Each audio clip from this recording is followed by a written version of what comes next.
Hello, કેમ છો બધા? મજામાં? આજે અમે બનાવશું સાંબાની ખીચડી.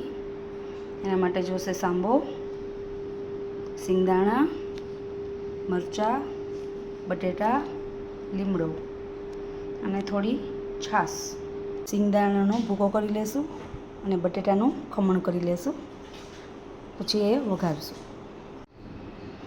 સાંબામાં નાખવા માટે આ બટેટાનું છીણ કરી લીધું છે અને શીંગનો અધકચરો ભૂકો કરી લીધો છે. હવે એનો વઘાર કરીશું. હવે સાંબાનો વઘાર કરશું. એના માટે અમે પહેલાં નાખશું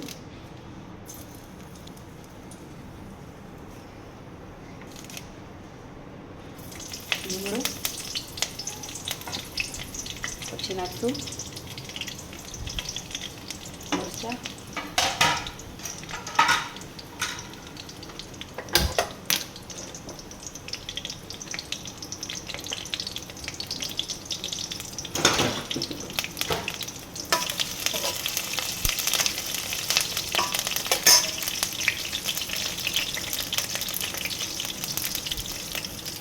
ફરાળી સાંબો બહુ મજા આવે છે જમવાની.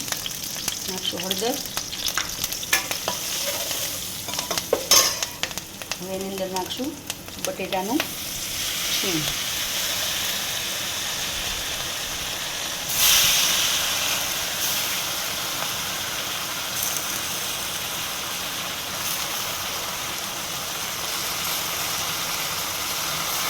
અને થોડું જાજુ ખમણ નાખ્યું છે. તમારે ઓછું નાખવું તો તમે નાખી શકો છો.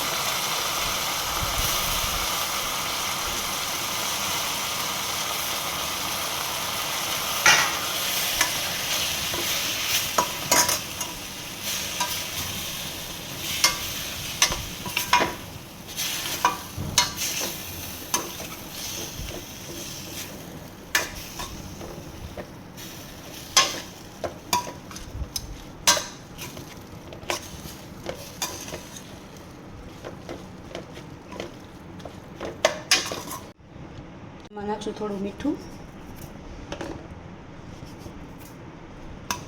હવે થોડી વાર માટે આને ચડવા દઈશું બટેટાને.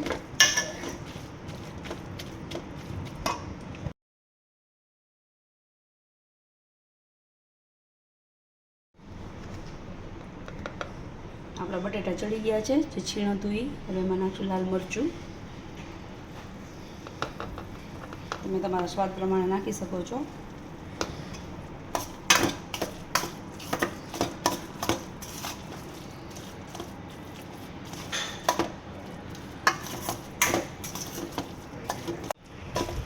બટેટા ચડી ગયા છે છીણીનું.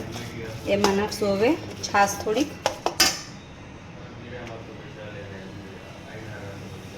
તમને જેવું ખાટું તમારે કરવું હોય એ પ્રમાણે તમે છાશ નાખી શકો છો. બીજું એની બદલે પાણી પણ નાખી શકો છો. દહીં, છાશ કોઈ પણ ચાલે.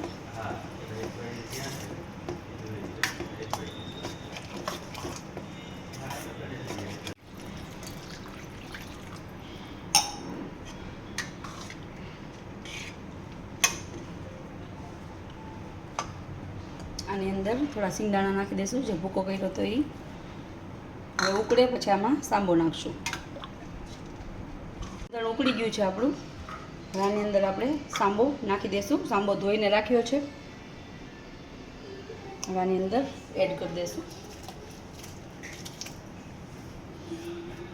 બસ હવે આને જ્યાં સુધી સાંબો ન ચડે ત્યાં સુધી આને ચડવા દેવાનો. આની ઉપર ગેસ ઉપર ત્યાં સુધી ગેસ ચાલુ રાખવાનો.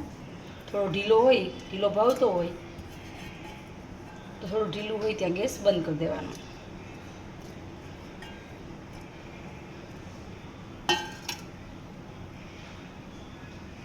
હવે આને સાંબાને ચડવા દઈશું.